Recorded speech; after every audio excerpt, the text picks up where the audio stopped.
Right, we're live. What's going on, guys? Welcome to the live session with your boy Phrankleen. Okay, if you're watching this as a playback, let's thank you for stopping by. And if you like what I'm about, don't forget to hit the like button and smash the subscribe button. Okay, feel free to look through my playlist and enjoy numerous contents on this platform. Right. If you can see me, you can hear me. Good evening. Good evening. Fantastic. If you can see, hold on. Yeah. If you can see me, you can hear me. What's going on, people? Hit the like button. Hit the like button. Hit the like button. Fantastic. Fantastic. I'll be looking at you on my mobile here. So, yeah, hit the like button. Hit the like button. Okay. What do Africans, think about African Americans and vice versa? Okay. Pricey, what's going on, my people? What's up, everybody? Itunu, Daramola, Jules, everybody. Yeah, what's good? What's good? What's good? Hit the like button. Hit the like button. My brother Adesonya Yeni, thank you for joining. Hit the like button. Hit the like button. Okay. But before I crack on, this episode is sponsored by Sendwave. Sendwave is basically an app that you can download within the 2 shakes of a duck still on your mobile devices, Android or iPhone, to basically send money from Ireland, Spain, Italy, United Kingdom, United States, to Ghana, Kenya, Nigeria, Tanzania, Uganda. Now they've got this Ramadan special, right? These Ramadan special, from the 18th of May to the 24th of May, if you use my code Phrankleen as it's spelled on my channel, you get £10, $10, and or €10 added to your very first Sendwave transaction. Okay, so download Sendwave. So that's that. Now, I've got my notes here. Because this is a very, very important topic. So I've had to just make my notes so I don't miss out anything. Let's see. It's important. Somebody's saying, I don't know why. First of all, thank you, Jerry. Jerry, thank you, my brother. Thank you. Appreciate you. Somebody's saying, I don't know why we are having this conversation, because Africans and African Americans do get along. That's a big lie. That's a big lie. There might be some Africans and African Americans that get along. I do not disagree with that, but there's a lot of misconceptions. There's a lot of friction. There is a lot of bad blood and all that stuff. So I think it's a very, very important. And let me just clarify. Okay, Freetown. Thank you, my brother. My brother said it depends on who you ask. The most common thought collectively is one thinks the other thinks they are better than the other. Thank you. Let me clarify something. The reason I decided to come up with these topic, I'll tell you now. The reason I decided to come up with this topic is, lately on my channel, on Wodimai's channel, we've been talking about moving Africa forward. We've been talking about how we can come together as Black folks and drive Africa forward and stuff like that. And it's a very important conversation for our forwardness, for progress. But then, and also the beautiful thing about these live stream sessions that I've personally observed is there are numerous African American brothers and sisters, as well as Africans, who have awesome ideas and suggestions and analyses and how we can amalgamate our forces, our minds, and to drive the motherland forward. But at the same time, I'm the guy that always bang on about we need to look at the root causes of our problems. We need to see how we can actually tackle those divisions, those issues, that are holding us back, if that makes sense. If you're online, you can hear me, hit the like button, please. Hit that like button. It's very important. All right. So let's crack on. I've got my points in the book here. So the number one thing is propaganda. Propaganda on both sides. And I've got on here when I was doing my research because I have to make sure I'm trying not to just waffle on or get emotional or get caught up and just go left and stuff. Can I just put a disclaimer before I carry on? Okay. Please, I ask respectfully, if you're in the comment section, this is not African Americans versus Africans, or Africans versus African Americans. This is not about mudslinging. This is actually about educating ourselves. Feel free to express yourselves. Feel free to disagree with me. Feel free to share your ideas. But please, this is not about superiority complex or insulting ourselves. If we carry on doing that, I can assure you there is no way we are going to be able to progress as a group of people. Okay. Right. So the number one point is propaganda on both sides. I put down on here that on American TV, particularly, which, leading to decades of brainwash, propaganda in the sense that um, African Americans perceive Africans in the worst way possible. They see Africans as the narrative about Africans on the minds of a lot of African Americans is about starving babies. It's about people who are butt naked. It's about people who probably kill animals with bare hands, and people who have to walk 200 miles to get drinking water per day. Millions of people who are infected with HIV, AIDS, and stuff like that. Um, Also narratives like Nigerian scammers. Interestingly, I've spoken to an African American person before who that the common stories about the Nigerian scammers who are scamming the old white people, right? That person actually believes that narrative represents the entirety of the African continent. This is how misguided people are. And I was trying to explain that, yes, there are some Nigerian scammers, unscrupulous people who, for various reasons, are in the corners of Africa, of Nigeria, who might have been arrested and found out as scammers and stuff. So, but there are equally scammers in the United States, both white, black, Mexicans, whatever race, and they are scammers or unscrupulous people across Africa and, in fact, across the globe, if that's clear. Now, also there is misconception about having ugly views about the sub-Saharan Africa due to stereotypically generated perception. And what really fuels these so-called propaganda is the mainstream media. Unfortunately, a lot of us, like across numerous topics, right, people grew up with huge misconceptions, and this lies are forced down your lungs and impressed on your young, impressionable minds. And you find yourself growing through a lifetime having this huge, misconception. Let's see. People are, let me just see. Thank you, Ashley Lauren. Thank you, Ashley. Appreciate you. Um, Thank you, Ashley. So, that's so that's point number one. Okay. If you just joining my stream, thank you for joining my stream. I appreciate you.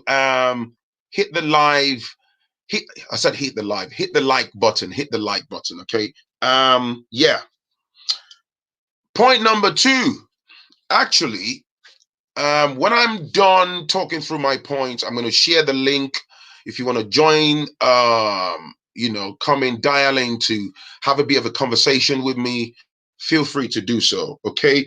My point number two is perception of African Americans is also based on, pop culture, which is deeply rooted in materialism and gangsterism.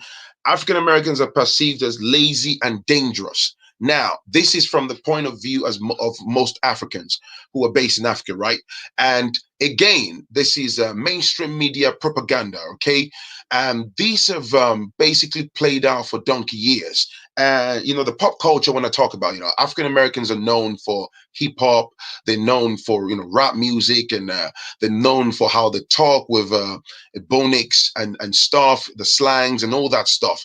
So all of these have contributed excessively to the misconception that have spread across the minds of multi-millions. So even when um, some Africans travel, you know, to United States and start mixing with African Americans, they they basically then some may then start to realize that, this is different. But like I said, I also grew up because like it's like being raised and having racism impressed on your mind. Racism is deeply rooted in hate and particularly lies and a lot of misconception. And unfortunately, the truth is, people will grow, they'll spend the best part of their lives. In most cases, some people are bound to go to the grave with those lies and misconceptions, and they might have actually passed a truckload of those lies to some of their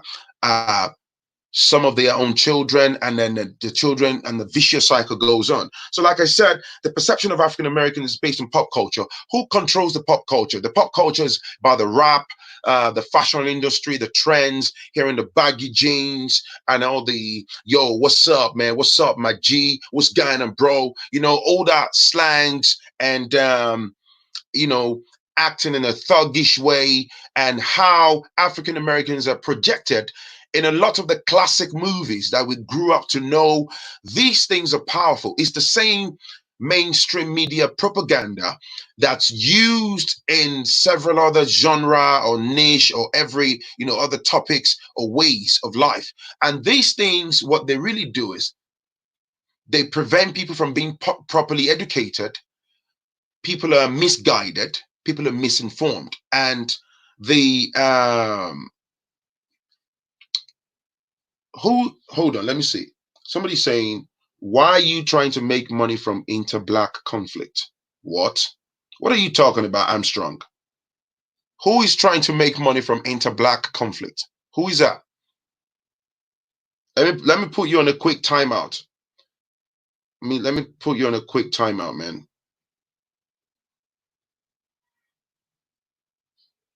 This is what I'm saying, all right? It's not the fault the massa has. Yes, Wakanda agent said, you know, it's not their fault. The massa have, you know, you grew up these misconceptions. They're deeply rooted. You know, the materialism, the propaganda goes to the ends of the earth. You know it. So this is basically the agenda that's been in place for generations to divide us, to make sure we don't amalgamate our minds and join together as a group of people, right? So again, African Americans, uh, uh, Africans perceive African Americans as lazy, as they are bums, as they are dangerous people not to associate with. You know, if you look within the African American community, yes, it's true. They have their truckload of problems within the African American communities. But I can also say without bias that if you go to Africa, any of the countries in Africa, and you look into the communities, you will also find people who are lazy and dangerous. Do you see what I'm saying? So to try to use that as a label to, you know, completely represent an entire group of people, I think it's toxic. I think it's extremely dangerous, if that makes sense. Right. um Somebody said, I think it's all depot a I think it all started from the teachings of Charles Darwin, evolution theory. These was taught in American school back in the day. I agree with you, man. I agree with you. Every group has their issues, absolutely. So point number three, um disinterest in true African history, and culture. um, which is again part of the propaganda, right? I'm. This is my personal observation, right? Amongst African Americans, a lot of African Americans are misguided. They're misinformed.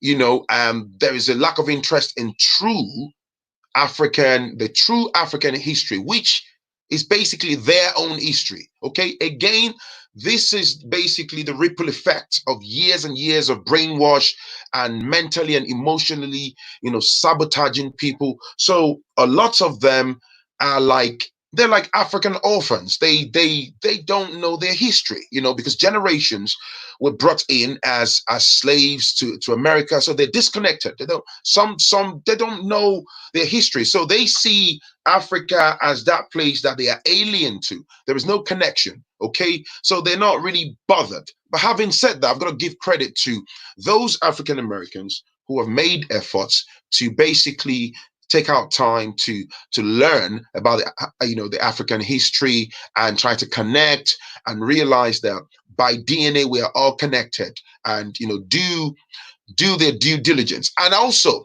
I would also say it works both ways. It works both ways. Okay. I'm going somewhere. Just bear with me.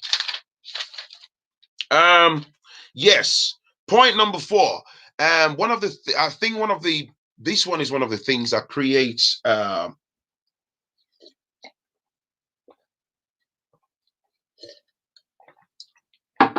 this one here is one of the points that creates one of my favorite points actually. It's the cultural, appropriation, right? Um, Within the African community, I've heard numerous conversations where people say uh, they believe African Americans hijack everything African. There is an ongoing. I was actually having a conversation with one of my subscribers here one day earlier about the thank you, heavenly, beautifully black, about these woke culture, right? It's okay to it's okay to be woke. It's okay. The idea of being awakened internally, on the inside, is basically to see life differently, educate yourself and stuff like that, get the right information into the system. But there is this woke culture that's basically destroying us, whereby it's like a trend. It's like wearing the latest shirt, the latest pair of trousers. Everyone jumps on the woke bandwagon. There's so many ignorant people. Now, the woke culture, right, is another one where a lot of Africans believe so many African Americans are jumping on the bandwagon of hijacking African paraphernalias and like things like hairstyle, African prints, like Ankaras and stuff like that, and general African culture, and they lack the true African appreciation. So personally, I don't have a problem with seeing, an African American brother or sister, adorning themselves with an African paraphernalia, be it one of our, fabrics or hairstyle. I believe we are one. Okay. I think the anger stems from when somebody is wearing, all your accessories and things that have to do with you, but they have it might appear that they have a blatant disregard for the actual African history. So you might look at it from the angle that, oh, hang on, they are taking a piss. And this is some of the conversations that I've heard people, have. But again, let's not forget, okay, like I said at the start of this stream, this isn't about mudslinging. Oh, African Americans this, Africans that. I'm not interested in all that bias and all that mudslinging. I'm actually interested in how we can move forward as a group of people, how we can educate ourselves, how we can put aside our differences and be able to just gain progress, particularly in terms of driving Africa forward, right? So there is also the issue of yeah, thank you, TT. Says thank you for promoting this healthy conversation because we have common enemies. We definitely do. We definitely have common enemies, and it's very, very important that we educate ourselves and stop all the the infighting and tearing ourselves down because we have a common enemy, right? Right. Africans versus African Americans, right? That's what I've named this one. Basically, African Americans are perceived by Africans as orphans who need to be embraced and taught various African customs. Now, forgive me, I don't mean to um, sound patronizing when I say African orphans. I think that statement, right, stems from the fact that most African Americans, basically generations, they came to America, United States of America, via slavery. So hence the word, African orphans, because they were disconnected from their roots. They've been disconnected from their history, which has basically the avenue that the propaganda and the brainwash has been able to materialize across several generations. I hope you get where I'm coming from. So, embraced and taught various African customs. And being taught African customs is not the problem. The problem is, are you willing to learn African customs? Are you willing to adopt and educate yourself about African history? Okay. And African Americans have a unique culture.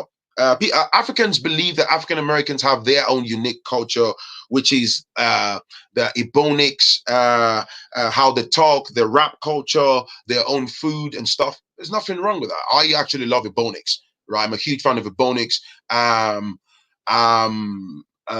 What do you call it now? Ebonics basically, or Ebonics, as some call it. Is basically is seen as a type of language of speaking that's unique to Black Americans, and it's not regarded as being up to par with the standard English. But I can tell you that there are multi-millions of African Americans who can boss out Ebonics, and if they're in a formal setting where or in the corporate environment, they are very educated. They're very educated. They're able to articulate themselves, effectively. Now, having said that, that there are also, some people might say they don't like Ebonics and stuff. There are African Americans like just like I'm articulate in my own right. I can speak English, right?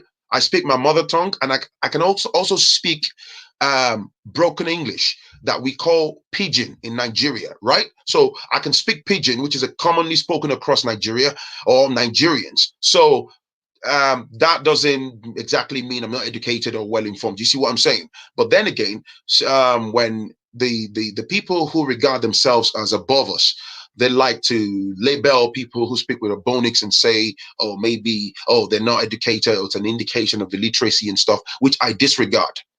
I disagree with.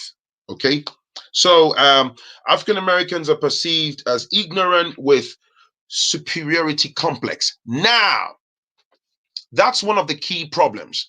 Okay, Africans perceive African Americans as ignorant because they are known, most of them are known to disseminate superiority complex. When they're dealing with Africans, they try to put them down. Oh, the way you talk. Oh, give me my water. Oh, give me that cup of tea. Oh, I don't believe it. And I'm a huge fan of comedy and all that stuff. And when you watch all this stand up, like for example, there's a popular comedian in the States called Michael Blackson, right? Michael Blackson built his comedic personality uh, around the fact that he speaks, like as if there's something defective about speaking with, his African accent, right? And amongst the African Americans, they look down on, when you speak with an African accent, it's like there is a sense of you're inferior, or like, oh man, you're not up to, also you can't hang out with us, or we're better than you. But in fact, that's a lie. There are numerous Africans with their African accents, and because of course they grew up in Africa, so it's understandable. And Michael Blackson, don't forget, Michael Blackson has got an American accent, but he built his career around that. And the misconception is an African that speaks with what they regard as a heavy accent, or you pronounce in a certain way, express yourself in a certain way, or there's this cultural difference.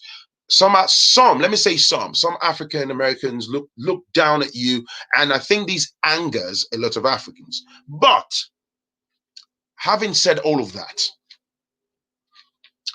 there is something I'm going to say to end this part, right? Which is, we don't know enough about each other.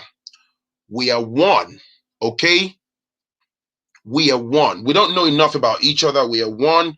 We are Africans and need to take responsibility for our learning. When I say our learning, I mean vice versa, both parties, right? And our division is weaponized by the elites. So those are my points.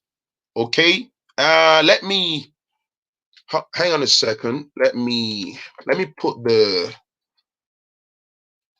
link here. So if anybody wants to call in, feel free to click on that link, join the conversation. Like I said, this isn't about mudslinging, okay? My point is, Africans, African Americans, we are one. We're joined by DNA. We are one. We're all the same. So someone dialed in. Just give me a second. Hello. Oh, hello, Phrankleen. Hello. Hi. Hi. Wait, let me close my window. Ooh. My brother. What's good? There's a simple solution to this, I think. Right. I'm gonna tell you a little story. I live in London also. Great stuff. I used to live in Beckton. Be quick though. Be quick though. I'll be quick. I'll be quick. There's a queue. Yeah. Go on. I'll be very quick. I used to live in Beckton. When I used to live there, every time I go to the shop, I would pass a Muslim woman, and she would never say hello to me. And one day, I decided to wear my hijab and wrap my head fully and go to the shop early in the morning because it was cold. So when I ran to the shop, this woman, she passed by me and she said, "Salam alaikum." And I said, "Malaikum salam." So straight away in my head, when I came back home, I said, "Oh, okay." So since then, every time I see a black woman or black man outside or somebody alone outside that's black, I just nice and easily say hello. Right. And also about the African American and American. For me personally, I think you African American, you're our cousins. Right. Understand that due to the history that they gave us of the 500 years of slavery and everything else. Do you understand? And on top of that, I see that Africans are leaving Africa to come to America in this day and age, mixing with Americans, having children with Americans. That should be welcome instead of all this blah blah, or you are African, you have an accent like this. Let Marco Blackson be Marco Blackson. We as a community, when you see each other on the street, just say hello and pass. I think that would start something a little bit okay in communities, because some people don't have anybody to speak with in this London self. Talk less of somewhere else. That's just all I wanted to say. Thank you very much. Thank you. I appreciate it. Thank you. Hey, brother. What's going on, bro? Yeah, I'm okay. Hey, I'm calling right here from Houston, Texas. Okay. Thank you, bro. Okay, so I really appreciate this conversation. It is like, I love everything you're saying. I think we need to have this conversation. So I came to this town like 10 years ago. Okay, and you know, one thing I noticed is, you know, African American. I don't like to call them African Americans. I like to, you know, let's just leave that. They fought a lot based on their history, over 400 years of slavery. Okay, they denied these guys access to a lot of things. They changed their names, they changed their culture, they changed their history and everything. But apart from that, these guys were still able to build a culture for themselves. They build the hip-hop culture. They build the language called Ebonics. Whether you like it or not, put a mic on average African in Nigeria. Put a mic in front of them. A musician, let them speak. They speak in Ebonics. That is the culture. Yeah. That is the culture. You know, so this guy creates hip hop that went straight all over the world. You know, they fought. They fought for their right and their freedom. Because if they didn't do all that, me and other people will not have the chance to come to this town. All right? So this guy did a lot. The Martin Luther King, Malcolm X, Frederick Douglass, name them. They fight for their right, and they're still fighting till today. So we have to give them respect for that. Okay? So you leave your country. You leave your crazy, stupid country, Nigeria. You came to Africa, and you came to America, and you nicknamed these guys Akata. What does that even mean? What does that mean? What right do you have to be calling people Akata? These people create everything. The most richest African American or the most richest black community in the world are the African Americans. And it's good that, it's good. Sorry to interrupt you. It's good that you said that. And you know that term Akata, right? It used to be donkey years ago. People would say that discreetly. So it kind of flowed into the mainstream that African American caught on to what that slang means. So, and when you know that people are using a disrespectful term to describe your person, and it's like, oh, really?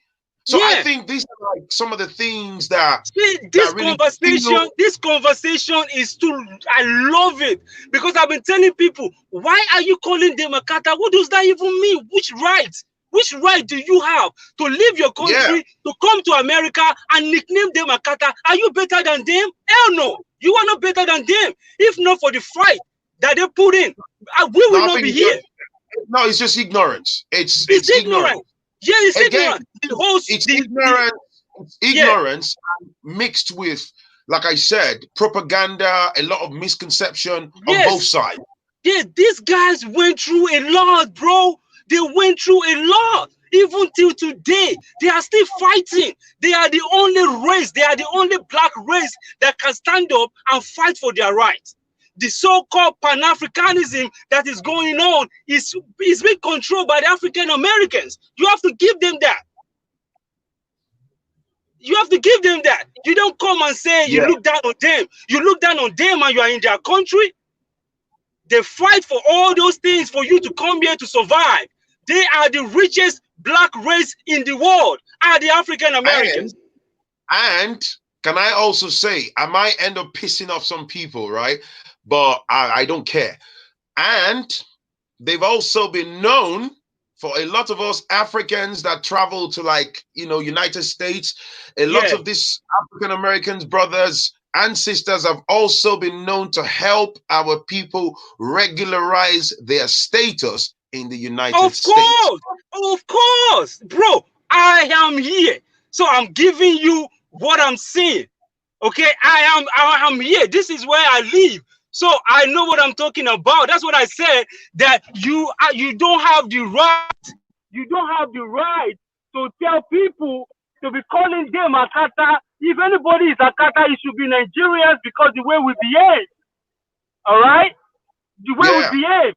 These guys have done so much. They deserve the haircut, the tattoo, the dressing, different kind, the way we speak, hip hop. Everything is for Americans, bro.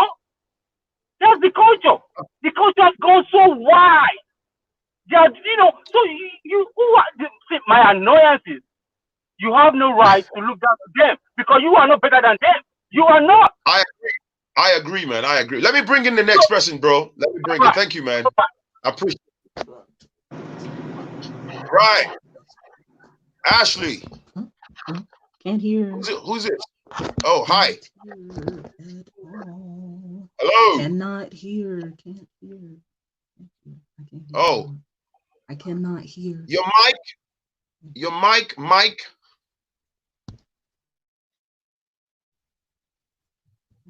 Oh.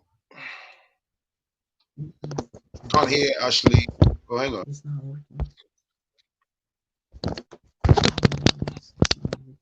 Oh, okay. Do you hear me now? Yeah. Oh, okay. So this is Ashley Loren. I just wanted to speak quickly.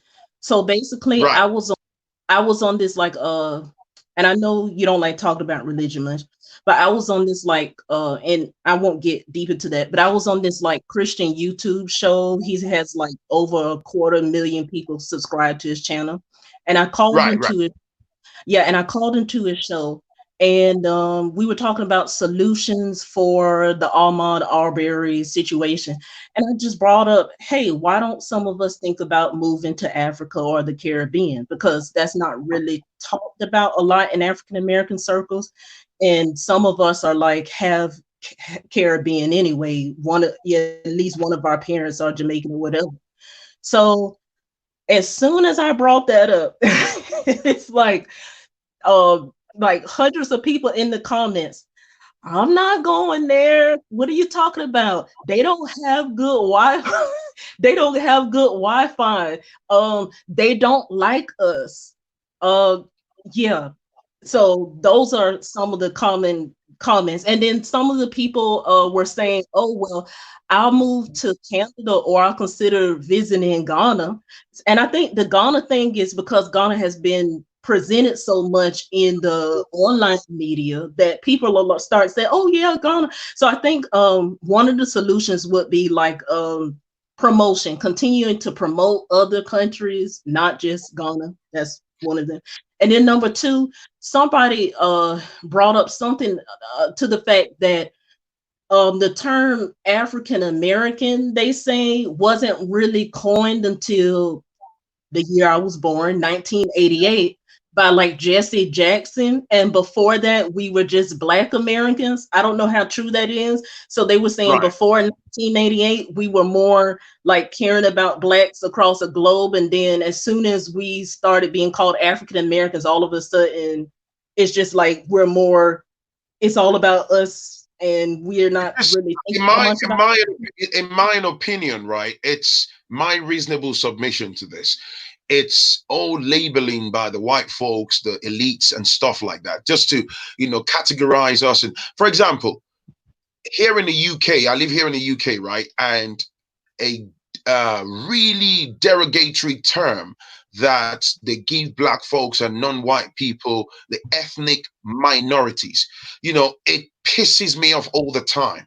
You know, just think of living in a society whereby you are seen as a minority, ethnic minorities, right? I had somebody trying to explain this away the other day. No, they don't mean that you're minorities in that regard. They mean in terms of your quantity. And I'm like, oh man, get the hell out of here, man. I know exactly what that means. So the whole, like I say, there is so many misconception, propaganda. Like I've been to the States a couple of times, right? I remember going to Raleigh, North Carolina, DC and stuff, and I met some African Americans in Chicago, had a brief chat to with them, and believe me, grown men in their 40s, and they have no clue about Africa. So like the dude saw me, oh, where are you from? And I said, oh, I live in the UK. And then the next thing they say, oh, you the African brother, man. I said, yeah, African brother. So I said to him, I said, you're also an African brother. He goes, no, none of that BS, man. I ain't no African, man. Blah, blah. I said, no, you are. and we have the And, exact DNA. Yeah. and he got angry. Like he was going to get in a fight with me. He goes, I ain't no African. I'm an African. I said, you are my brother. But then my friend said to me, yo, leave it. He doesn't get it. And then later on, I think a couple of days later, I met the same guy and was like, oh, sorry about the other day, bro. Blah, blah, blah. And then all he was talking about was his misconceptions about Africans. I think he's met some Africans who had said some things about African Americans. So he believes everyone thinks the same way. And these are the reasons why we remain divided.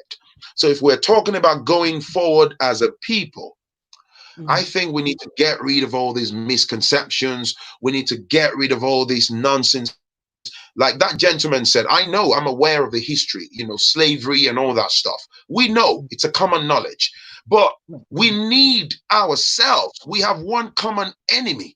And if we spend the rest of our lives banging on about, Africans walk around butt naked. Oh, snap. Oh, Africans don't have water running. Oh, and I've seen African brothers and sisters who find it really disrespectful when they take the piece out of them and say, oh, do you guys have this and this and this and this and this? And then you think, really?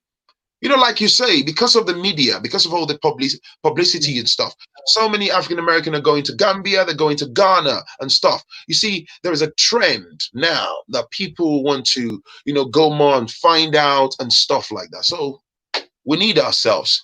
So thank you anyway. Thank you. I appreciate you. Thank you. Yes. Thank you. It's Dawn. Can you hear me? Yeah. How are you? Thank you for talking about this topic. And so I have two things I want to talk about. The first is, so I was born in 1970, so that makes me 50 this year.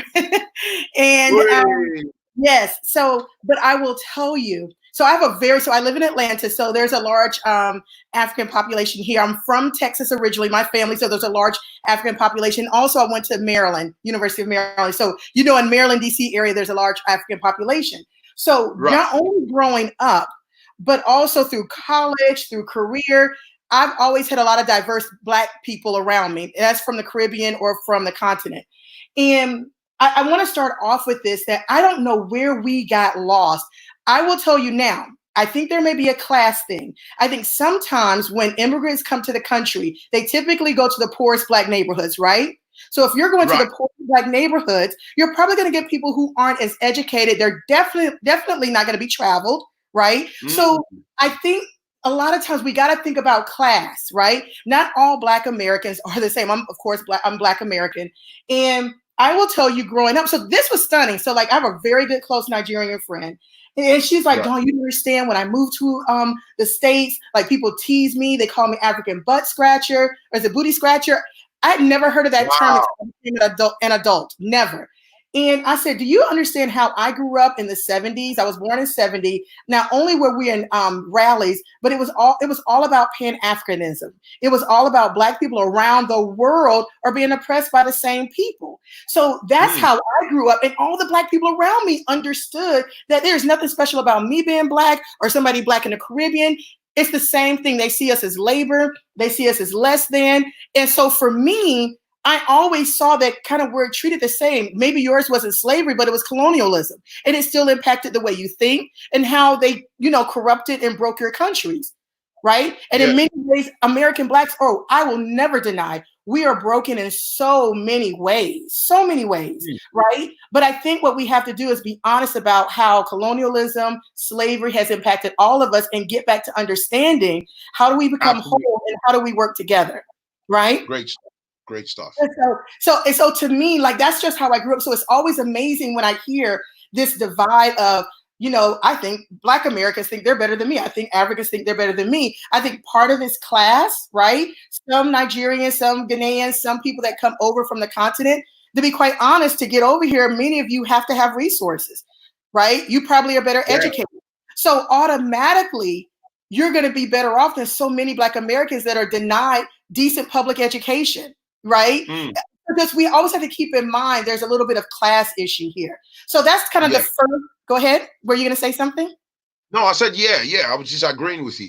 Yeah. So that's one of the things I always try to get people to remember. Just because you're poor and you're an immigrant, most of the time you're coming over with a skill set. It's the same thing when people ask, how did Jewish people become so successful? Many of them came from the old country when they came over as tailors. They owned banks, right? They already had these skill sets that all they did was apply them when they got to the new world.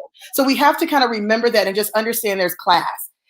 The other thing I want to talk about is how do you feel about this? So I've had conversations about my friends, and one of the things I'm concerned about, even when I go to African events, even with my African friends, they will make comments under their breath like, oh my gosh, she's Igbo and she gets on my damn nerves, right? Or they're let me tell you, Yoruba men, they're like this, or Hausa men. And so just from being around them, I've picked up on this internal kind of prejudice or discrimination. Like tribalism. Yes, tribalism. Yes. And so for me, I'm gonna tell you probably my biggest fear that I think, first of all, again, I think we're all similar. We just kind of eat different foods sometimes, and sometimes they're similar, right? We all dance well. I mean, like, we have so many things in common. But I'm gonna tell you the one thing that I fear and I'm so nervous about is I don't think we can afford for Africans from the continent to come over with that tribalism mindset, because that is so easy to help divide people here. One of the things that united Black people here during the civil rights and before that is we understood that we were all kind of equally oppressed, so let's work together. But when we start like separating based on tribe, I don't know if that makes sense, because I hear that so strongly. And that's the one import I don't want from Africa is tribalism. You know, so what are your thoughts about how do we get even past that classism, also tribalism, because those two are deep in itself. Go ahead. I'm sorry. Yeah, it's about you're absolutely right. I mean, this if I you know what you said about if I use the Nigerian community as an example, you are absolutely right. So I'm Yoruba by roots, right? You have Yorubas wouldn't want to mess with Igbos for XYZ reasons. Igbos have generational prejudices against Yorubas.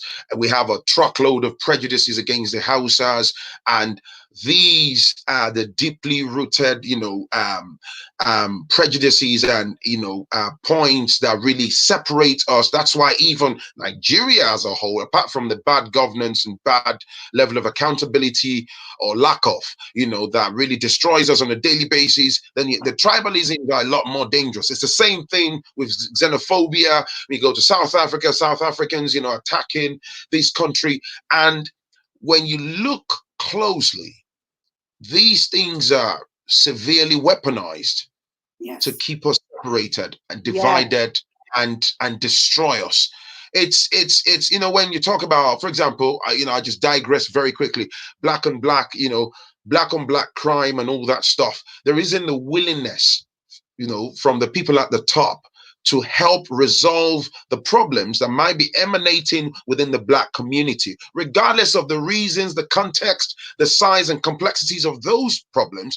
But they would rather sit at the top in front of their cameras and pull out the statistics. So when you're trying to argue or you're trying to speak in a positive light on behalf of the Black community, they weaponize those statistics to keep you quiet, to discredit you, to keep putting out that narrative that, Blacks are in fact savages. They're dangerous people. According to blah, blah, blah, blah killings in Chicago in August of 2018, X number of people were dead, and then that's why, again, it's a propaganda. It's done purposely, whereby even amongst Black folks, when we're talking about the Black community issues, some Black people they're just not ready to consider anything. They just be like, oh yeah, well, if you're looking at the statistics, it says this and this and this. Statistics are created and controlled by men. Who are the men? The elite, the seat at the top of the paradigm. So it's very toxic. It divides us. If you look within the Black community, when they took me to downtown Chicago, one thing that I spotted, right, the first time I was in Chicago, right, one thing I spotted, there's so many boarded up properties, right, with graffitis on them. And I remember I was in my friend's car, and I'm like, whoa, how come? Then we drive past 20 houses boarded up. There's nobody living in there. And then you find shops where you can buy alcohol, pizzas for 99 cents. And then you see homeless people. And I'm like, why? There is a reason why they prefer to have those neighborhoods destroyed. Do you see what I'm saying? Because they don't want them to flourish. It keeps finances down. It keeps it scattered. And in a neighborhood where people are hungry, people have no money, they easily, lack of education, lack of a lot of things, they easily turn to crime. You turn against yourselves. So if you're walking down the street, I'm hungry, and you're talking on your iPhone 11, the likelihood of you getting mugged is very high. There is hundreds of guys on the pavement without food, and you've got an iPhone, and you're walking down the street. What do you think is going to happen? So, these are simple concepts. So back to the topic at hand, right? It's about educating ourselves. Yes. I think education is the key thing, because you see, misconceptions are powerful. Impressions are very, very powerful. The people that use these things as weapon against us, they know exactly what they're doing. If I check this out, right? If somebody managed to impress on your mind that, oh, I am some kind of a dangerous guy, I'm a pickpocket, and you should be very careful around me. Your bag can disappear within 2 seconds, and then suddenly I walk into the room. What are you going to do with your bag? Oh, you're going to pull it to yourself, right? You've been trained. Why? Because somebody's impressed something in your mind. They've warned you in advance, and that's how we behave as human beings, right? So now imagine if you've treated me in some type of way, like, hey man, listen, you can't come into my house. I don't want you around here. I don't want you around my family. And then you realize down the line that, oh snap, so I was lied to.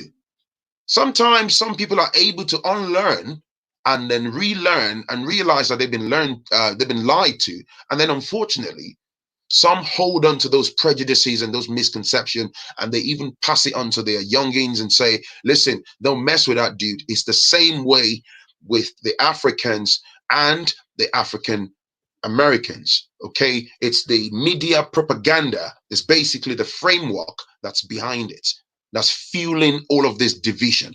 And if we cannot just come together and just let go of those BS, it's just going to be generational and then generational and just the same and the same and the same. But the people at the top are enjoying it though. They are. And I just want to say one more thing before I exit and you go to your next caller. Just kind of piggybacking on what you just said. It's important to me, and I'm going to use the Rwanda conflict and how is it the Tutu and the Hutu? I always get it confused. But the two groups that they basically turn against each other that lived together for all those years. And the way they were able to do that and cause that genocide is kind of what they do on a regular basis. And I would want, and it basically goes back to programming. And so sometimes we're so easily programmed. And I would just leaving, we have to look at ourselves. So instead of saying, oh, these Black Americans are dysfunctional or Africans are dysfunctional, hell, look inside your own family and your own structure and understand that we're all in our own way broken. Maybe it doesn't show up the same way all the time. Maybe you have higher class, more money, or more education, so you hide it differently or better. But at the end of the day, when you look at all classes in America, in the Caribbean, in Africa, we're all struggling with things that have been, like you said, basically trained, taught to us about who we are. And there's a lot of unlearning, but nobody's better than the other person. We all contribute. We're all great. We just got to work through some stuff, if that makes sense. And I think that is the biggest thing, is that we got to get away from, I got to be better than somebody. I ain't the worst Black person on this earth. They're worse than me. No. We are all dealing with our own crap, but we've got to get away from that and understand. And I think that'll break their ability to manipulate us and play us against each other. So that's all I have to say. Thank you so much. Thank you, Dawn. Thank you. Appreciate it. Thank you. Mm-hmm. Right, let's get the next caller in. Hello. Hello. Hi. Hi, brother. It's nice to be back again.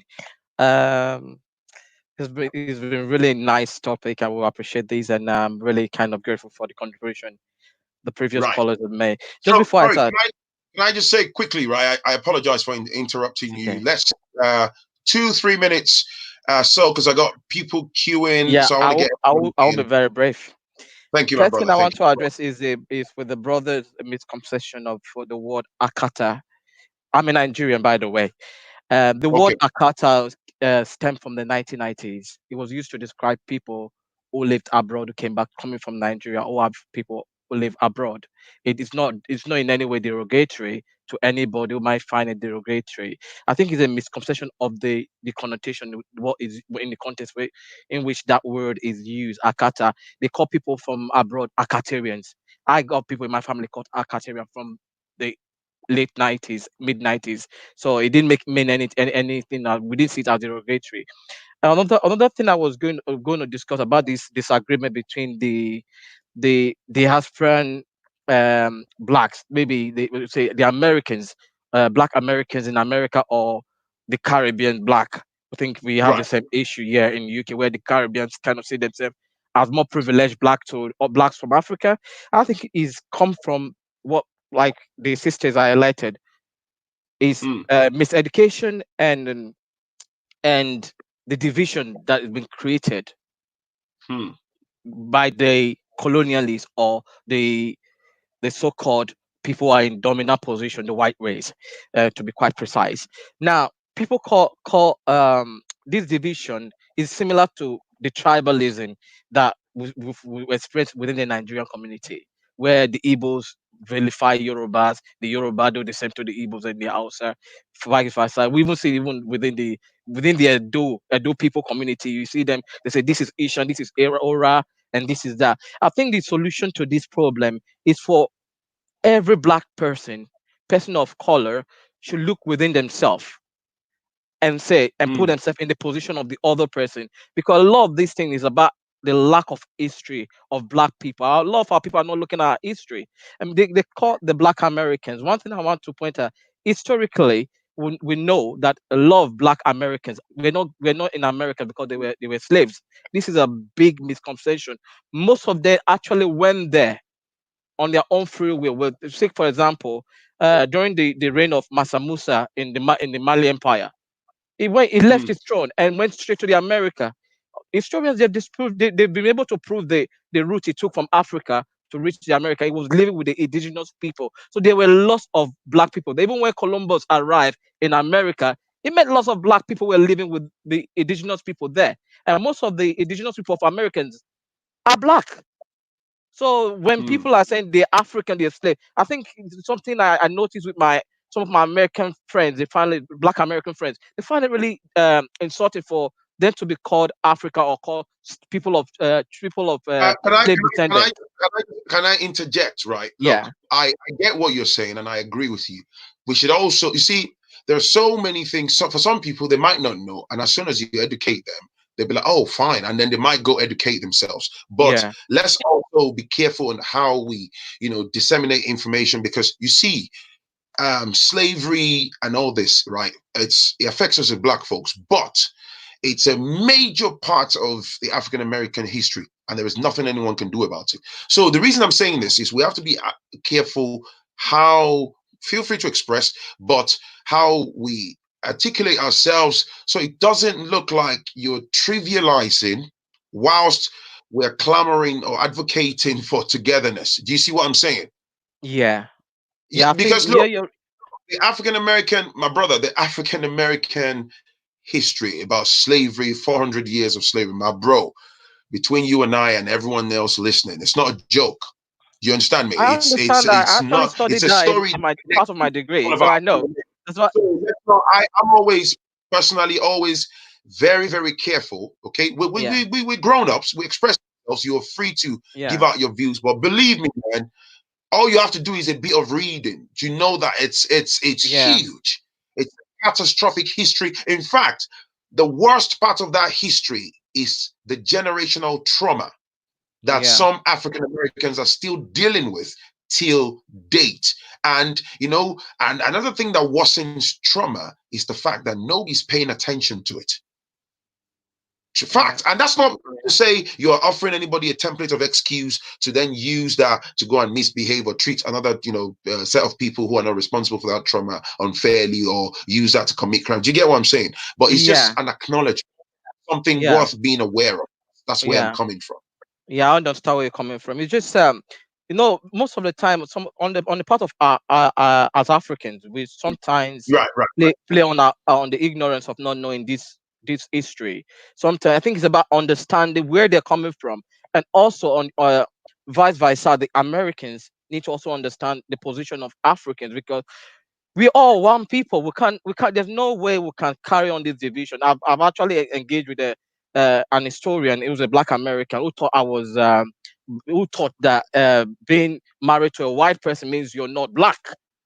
that you are an enemy of the black race, which I thought was really funny, because I was like, you know your history, I know my history, and we have to Oh, disagree to agree at come to a point.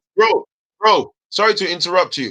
Yeah. It's nice that you touched on that. I am going to come to that in a separate topic, but for the purposes of this live stream, let's stick to that. I'm sorry to cut you. Right. Forgive It's me. okay. People that have been waiting, I'm gonna have to Right. let you go. Thanks, Okay, I hope you brother. understand. Yeah, it's Thank you, okay. bro. Thank you. Have a nice day. I'll see you. You too, man. Yeah. Hello, Hello. Phrankleen. How are you? I'm good. What's good? So I just wanted to quickly touch on just a little bit, or as far as just offer my own experience. And by the way, if you visited Raleigh previously, we want you back because I live in Raleigh. I would love to host you. Um, Hey. So actually, I came in 2001, and I've been here since, of course, going back to Nigeria to visit. But talking from my own Right. perspective, honestly, when I first got here, I lived in the dorms on campus. And to be honest, I had more of a rapport with the Asian population than the Black Americans. And I experienced the bad, as far as I don't call it, obviously it's not racism, but as far as that, they would call me booty scratcher. They would say, oh, go back to your hut and things like that. And of course, that's not to generalize all the African Americans, but it also talks to the relationship that we have with them on coming here. Like your last caller touched on, she said, most of us who come here, of course, have the means to, because to an extent, we are well off. The ladies that I had that conflict with were from single mother homes. So when I would talk about families, they would laugh. So in a way, you already have that divide. Like the lady touched on, we're not on the same level. So the question now becomes, how do we bridge that gap? Like she rightly said, it's a double-edged sword, because as much as we understand, or to an extent, you can say we do understand where each person is coming from, there is still that tension, if you will, that's there. The culture of African Americans too, as far as when you said the hip hop and all that, what would you say about the fact that, especially in that genre, they glorify the violence, and when, as we as people, as Nigerians, obviously I'm Nigerian coming here, when we see that, obviously, one of the things my dad told me was, don't bring an African American home. We don't want that in our house. So when you see that culture and you see us emulating it, but we who live here see it as well. Sorry, can I say something? Let me interject. Did you know that? Let me say for the benefit. I'm going to let you carry on. But did you know that as I grew older, as I got to educate myself, you read more and you understand how the world you live in is wired. Yeah. Yes. You know that for even for most of your favorite rap artists, the ones that we knew growing up, and the ones that, so most of them are still alive now with all the raps and the filthy raps and all the stuff, right? I'm trying to make a point. Sure. You see, you listen to them. These are the pop culture we're talking about, banging out the N-word and derogatory terms about women, be this, be that, and all that stuff. Yeah. Did you know that at the top of affairs, the people that actually gave a lot of these people the record labels are white folks? Oh yeah, Jews. They were the Jews. So, I agree with you. Yes. So they dictated, or they dictate to them. It goes deeply into the lyrics, the materials, what's disseminated. Like they know that with the Black community are the primary consumers of whatever contents they put out. So they would tell them, they would tell them to disseminate the N-word 1,001 times. So a lot of these things is further used to destroy the Black community. I agree with you. I agree. The misconception. Sorry to break you. Go ahead. I was saying to someone the other day, all of these Black rap artists that they project themselves like, I'm a thug, I'm a bad guy. They are liars. They are charlatans. Yes. Most of them, if not all of them, they live comfortably in gated communities in white the best neighborhoods. Oh yes, gated white neighborhoods. Yes. Children go to private school away from their cameras and speakers. They are very articulate. They enjoy their life. They live a good life. But as soon as they get to the studio settings, they bomb out the filth, because that's how they make their money. They are puppets, is what I'm trying to say. And unfortunately, that's why, I mean, this is a totally different conversation. I don't want to go in that direction. That's why that the Black content creators that do not play ball, if you know exactly what I mean, that don't go in that direction, you realize that they don't make it as much as the ones that allow themselves to be weaponized. That's a good point, Phrankleen. No, it's not because they are incompetent, but it's because of the elites that control the industry. It's as simple as that. Yes, and I agree. You made a very good point, and I think that that's another reason why I would say that these artists should also branch off and head their own their own record labels. Somebody's saying the original hip hop was not like that. Look, my brother, we know that it's evolved into what it is now. It has evolved into what it is now. Everything Black has been hijacked. We know that. Original hip hop, if you read up on the history of hip hop, it's amazing. It's very educative. It's been hijacked, you know, by the elites, and they've weaponized it. They've turned it to what it is today. Of course, if you read about the history of hip hop, you know, it belongs to Black folks. They've stolen everything from us. I agree. And, you know, I'm just going to give a final point, because I know you have a lot of people waiting. And I think the one way we can fix this is if the Blacks, we move away from this idea that we have to look to the white hand to give us our things. Who dominates NFL? Who dominates basketball? Why can't these athletes branch off and make their own league? If we are so I don't know what the word to use. If we're so adamant on the fact that, oh, you know, the elitists, we have to branch off and make our own things. That's all I'm going to say, Phrankleen. I love you. I will continue to support you. Thank you. Thank you, my sister. Thank you. Right. Let's bring the next brother on. Jazzy. What's up, bro? Hey, what's going on, Phrankleen? Good evening. Thanks for. I'm parking, Phrankleen. I'm parking. Phrankleen, thanks for having me on, my brother. I find that I see my point I was going to make. I see you correcting a lot of people about not going so harsh, right? And the point I'm trying to make is most Africans, most native African people born on the continent, look upon any black that's born in the Caribbean, America, any black as, like the first caller has said, oh, we're cousins, right? And which I find is crazy that she said that, because most Africans feel like as if we're a stepchild, they're above, we're stepchildren, and they're better than. You get what I'm saying? And I see you trying to season it with other callers and say, you know, they'll make it look like that, right? But that's the mentality that they have, that, you know, that as if we're not all connected somewhere, somehow. You get what I'm saying? And we're one. Dog, we won. That's my whole point. But they see us as less. Anywhere part of the world we go, whether it's any island on the world, any country on the world, the black of that country is always last. So black that's looking at, okay, we have a motherland, which is Africa. You know what I mean? We could be accepted there, but not even Africans are looking at it as if we're one. They're looking at this, oh, okay, we're Africans and you're, you know, you get what I'm saying? But that's the mentality. That's the mentality they have. And I see you trying to season it and make it and smoothen it out. But that's because that's the mentality. I'm not even lying up on that. You get what I'm saying?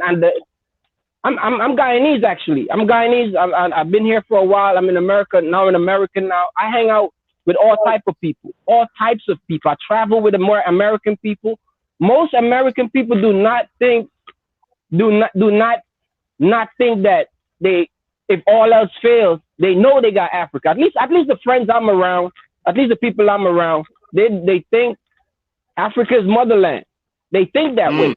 You get what I'm saying? They think that way. Africa is motherland. They know where we come from. You know what I mean? It's not all as if there's a great disconnect. Like the lady, one of the lady had said, is talk about education and stuff. You know, the lack of education and not knowing. You know what I mean? But most people of outside of the continent of Africa that wasn't born there think that all else fails, the motherland is there.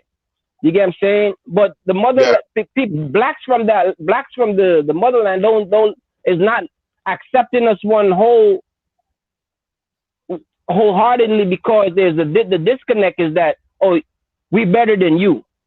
And I travel. I went to three countries in Africa so far, and I'm blessed to do that because that's I always want to do those things, and I probably might retire some over there. You get what I'm saying? But if my lady, she's Sierra Leone. She's from Sierra Leone. A lot of times on conversation, I might be in the house trying to leave out or whatever, and she talked to her dad on the phone. And we're not married, but I always overhear him saying, because they're on video call, oh, he's not one of us. You need to go get one of your peoples and stuff like that. She's embarrassed when I hear those things, because she don't look at it like that way because of my knowledge to her. You know what I mean? But that even solidify my point. I just said that insight to say that. You know what I mean? But the disconnect is that Africans is not embracing. It doesn't even matter that they're rich, poor, whatever. They're not embracing other blacks as one. I made a delivery to a guy one time years ago, and I said, "What's up, my brother?" White guy. "What's up, my brother? How you doing?" And the old white guy, probably 90. He's like, "Yo, listen, we're not brothers, we cousins." You get what I'm saying? Because he's white, I'm black. You know what I mean? He's like, "We cousins." I felt a way, but I thought about it. And then that first lady said, "Oh, we blacks don't look, we cousins." No, we're not cousins. If we're not gonna look at it as one, then that's where it all the dividing is at because of that. They're not accepting of. Pardon? I said thank you, bro. I was responding to you. Oh, yeah. So that's where the division is at because we're not looking at it as we one. You know what I mean? It's just like all cultures, we lack of education. That's all. Great stuff. Thank you, bro. Let me get other people on, man. Thank you. Thank you. Nice one, bro.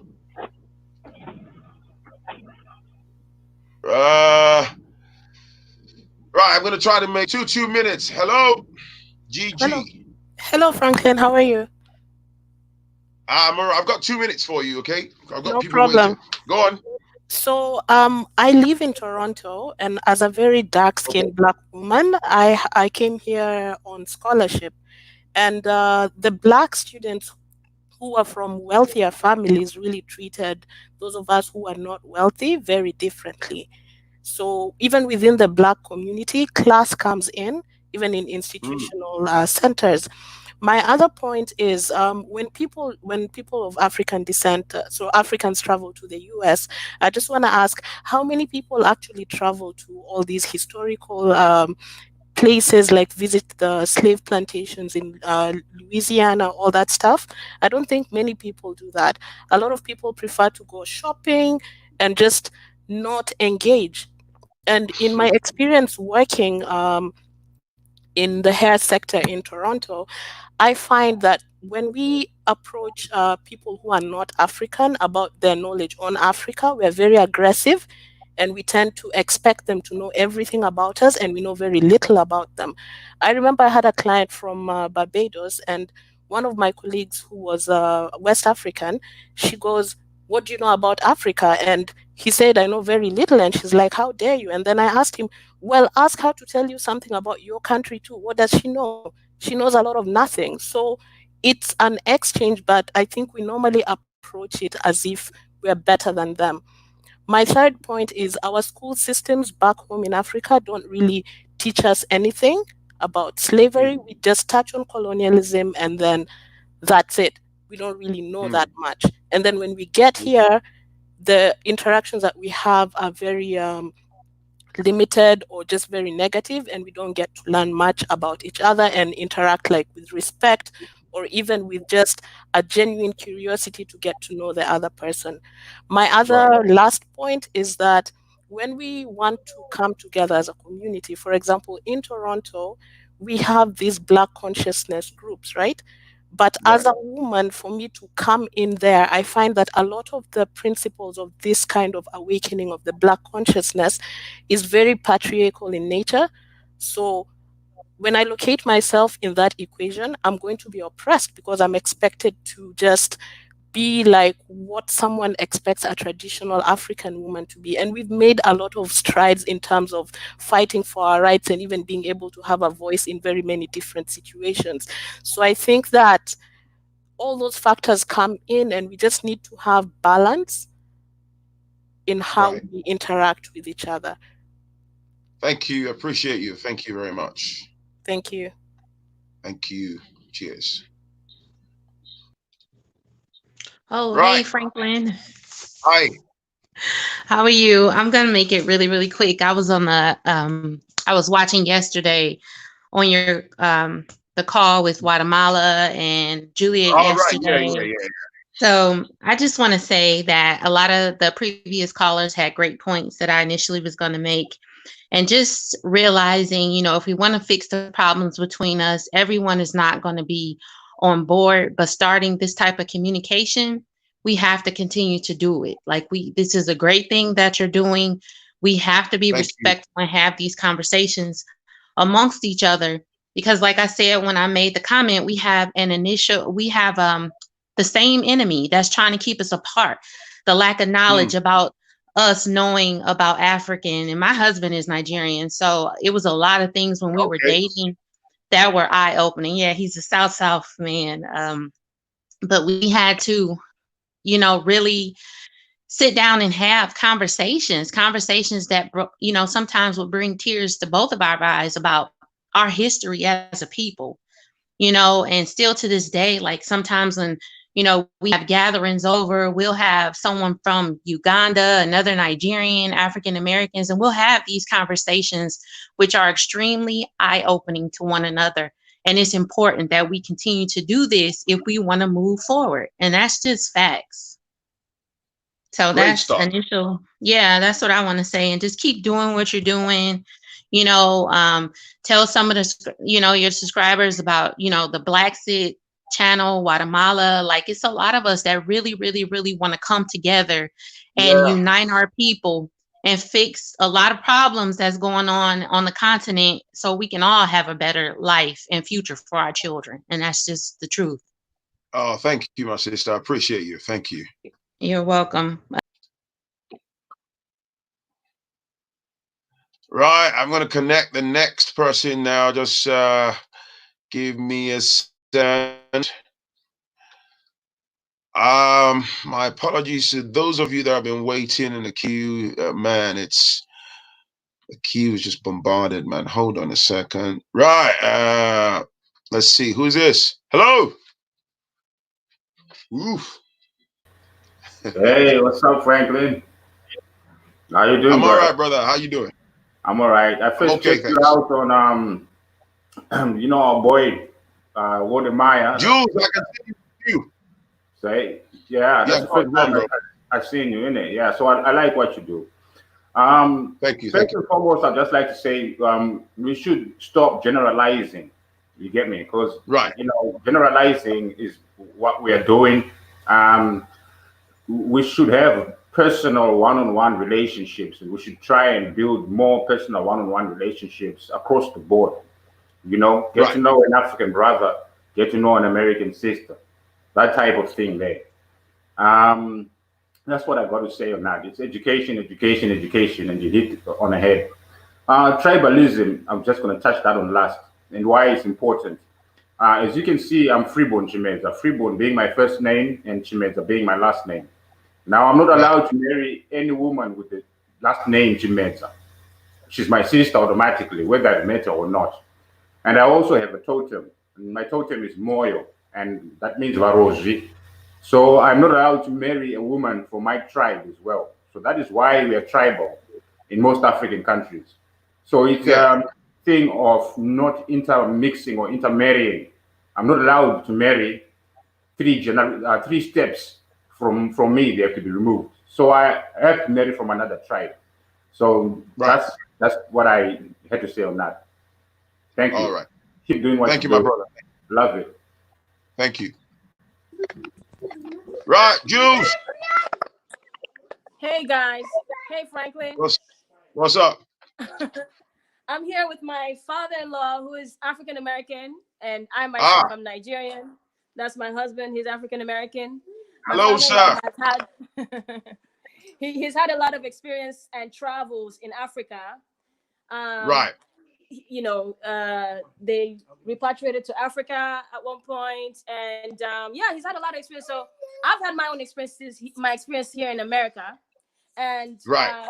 I've been here. I came here since I was 18. I've been here for 18 years. So I've had my experience. And to start with, I will say I did have the bad side of the experience. I first came to Cleveland Avenue, where it was the hood, and I would say it was a tough crowd. There was not that much understanding of what Africa was about, and I'd have people who would talk to me like I was deaf and dumb, just simply because I had a different accent. I mean, I'm a 18-year-old girl who's a little bit young. I mean, I probably had the mind of a 15-year-old. I tried to dress like them. I would sit in front of TV I would sit in front of TV to work on my accent and try to mimic and try to practice my accent every day. You know what I'm saying? Try to practice my accent. I wanted to be accepted so bad, Yeah, I know. Like, I really wanted to be accepted so bad. I remember when I first came to America, the night I was in the room, and I would listen on the wall, like, do I hear them yet? Oh my God, like, I couldn't wait to meet one African American. Like, I could not wait. These are the people that I always saw on TV, and it was so exciting, to see them. My family in the back. It was so exciting to see them and hear them. And when I finally encountered one person, and they hear an accent, I'm talking like I go out of my way to like look similar so that there's no to try to impress. You know what I'm saying? And the first time they hear my accent is almost like automatically that thought of they can't relate, and it's automatically this I'm better than you kind of perspective. Yeah. And that was my experience, to the point where I hated Atlanta. Like, it was just always bad. There was always one person or another constantly saying something ignorant and just being funny. With time, I now met other people. I started to meet other people, and I learned not to generalize my experience. I learned that, okay, no, this is not how everybody is. Which brings me to my father-in-law, Baba. So I would like him to, as an African American, talk about his perspective and, yeah. Peace and blessings to you. Yes, sir. Yes, I've been out of the United States at an early age, and I have my experience has been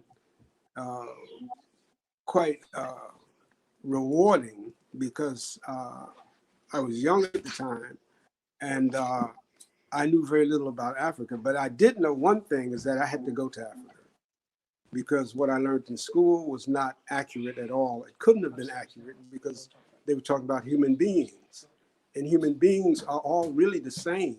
We have some of the same characteristics. But the unfortunate thing about it is that Black people has been put in a certain category as a human being, not really human. And then in the early days of my being in Africa, I knew that when the plane landed, that I wanted to get off even before the stewardess said, unfasten your seatbelts. Right. I knew that I was going to experience something that I've always wanted to, because of my early days and being conscious of African and African kind of a Pan-Africanism was going on when I was coming up. Right. So I knew about Sekou Touré, I knew about Kwame Nkrumah, I knew about all of these early fathers of African liberation. And so now I'm an old battle axe, but my axe is as sharp as ever. Because one thing is that when I went to Senegal, particularly Senegal, although I've traveled to many other African countries, I was greeted as if I was a king. And wow. But I could not relate only through language, because I couldn't speak the language at the time. But you can, right? At the time, I couldn't speak. There are probably Senegalese people here. Yeah. I want to say hello. And I did try to learn a little French, but I would have preferred to learn an African language first, and then struggle with French, because I know quite a bit about the French colonization of West Africa, particularly Senegal, because they said that was la porte de l'Afrique noire, the door to Black Africa. And why did they say that? Because they could take total advantage of that particular colony, And so I lived with a family, and this could go on and on, this about my experience. Yeah. But I lived with a family that two families were fighting to have me stay with them. They never asked me about money or anything, and that was strange to me, because I mean, but they did say to me, when you start working, you could start to pay. I never thought I'd be working in the position that I was in, because I was a choreographer. And so I became the choreographer of the National Senegalese Ballet in West Africa. And what that did, that opened the door for me to even get deeper, because I'm talking about folklore, and I'm talking about tradition, and I'm talking about education and civilization. So all of those things became apparent to me, that this was the real reason for me being in Africa, to reconnect with my family, because that's just the way I saw it. And the family that I lived with saw me as being a part of the family also. But not just a part of the family, their family. I was older than some of the younger siblings, but at the same time, they respected me as Papa or an elder, which is not done here. Can we talk about the solution? so What do you, from your perspective, so what do you think is the solution from your these divisions that we're having? The solution is, it's not hard. It's difficult because of people's understanding and education. So they're not looking at Africa as a family like I would do. But this is how we have to look at it. We have to look at it. This is not just those people or them or those kinds of words. But we have to look at it as being, they are my family, not just my cousins, which many of you will say, but my family. And this is one thing that brings us closer together, to understand that it goes beyond, even beyond language. It goes beyond that. It goes, because although I couldn't speak Olaf at that time, and little French, very little French, I was still communicating because of who they were and who I am. So our communication was simply, hey, sister or brother. And this is exactly the way we communicated with one another. The elders in the family gave me great respect. And although many of the elders were older than me, but they gave me great respect. And as a matter of fact, if I needed anything, and in terms of my health, that there were the elders in the family that knew what to do, what to give me for that sickness that I had. So we don't want to take too much of your time, Phrankleen. I just have one more thing to say before you move on to your next guest. We have to remember that regardless of the reason why we got separated, we came from one place. Just as you solved the problems in your families and the quarrels in your families, that's what you need to do with your African American and African brothers, vice versa. Thank you. Thank you, man. Bye, guys. Okay. Thank you. Hey. Hey, thanks, Phrankleen. Everyone had really great points, I think, but for me, besides a misunderstanding, we just need to have empathy, which I've heard multiple times, like try to understand where African Americans are coming from, where Africans are coming from, and just personally speak from experience being in college. I was friends with a lot of first generation people whose family came from Uganda or Nigeria. And just being the one to actually reach out and be brave. Like if you don't understand something, if you're at a party, you don't understand something about their culture, it's okay to ask and just be open. And sometimes it's difficult to take that step out. It's uncomfortable, but you have to do it. And also, my husband is also Nigerian. And I think for him and I, just being able to talk about uncomfortable things, like if I don't understand something, I ask. If I hear his friends say something, I may have to correct it. Sometimes they don't know some things about African American history, and that's okay. But I'm not afraid to say, hey, I love you. I know where you're coming from, but let me give you some history. And they listen, they accept it. And I may not know something, and I ask, and they tell me, and I listen, I accept it. So it's just being brave, being willing to be in the middle and know that, yeah, we have differences, but at the end of the day, we're all oppressed in the same way. We're just called different names, but at the end of the day, we're all Black people. So realizing that, yeah, that's all I have to say. Everyone else is great. Thanks so much for putting this together. But thank you. Appreciate you. Thank you. Thank you. Bye. Bye. Hi. Hello. Hi. I'm all right. What's going on? Can you hear me? Oh. Yeah, okay. I can hear you. I can hear you. Okay, first of all, let me say that I appreciate all your work. You know, you've been doing so great. You know, and Thank you, this particular topic is, you know, I have so much respect for you for bringing it up, because it's one I think is very important, and one that is so particular to me because, first of all, I consider myself a Pan-Africanist. I'm a Nigerian, by the way. You can probably hear my accent. So I've been living in New York for over a decade, not too long. But so, and the reason that I wanted to speak on this is because, again, I feel like I have so much to say, but I'm going to try to summarize as you know, little as I can. Yeah. So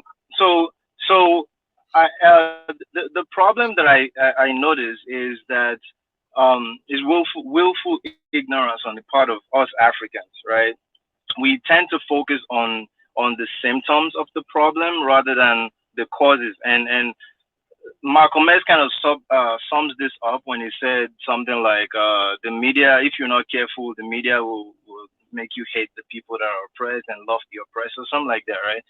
So let me just give one short instance, right? I consider myself a Pan-African, like I said, right? So I try to go in depth to understand, like you, because the way that you were interjecting, I noticed that you were pretty well read, right? So look at the education system, for instance. There's this thing called school to prison pipeline that I'm sure you know about, right? So black kids, right? So black kids they're taught by people who look nothing like them, can't relate to them, right? White female teachers who already have a pre-existing bias about them, right? So, and then because they can't relate to these people, they exhibit certain, you know, behavioral patterns that seem quote unquote strange to these people, but are actually normal if they had someone who can educate them that look like them, right? So because of this, you know, there's all kinds of chaos in the school. You know, they call their parents, they try to place them on in special ed classes. They call that they diagnose them with like ADHD, those kind of stuff, right? And the reason for doing that is so that they can place them in, so that they can kind of give them some of these pills, some of these pills that get in their system, right?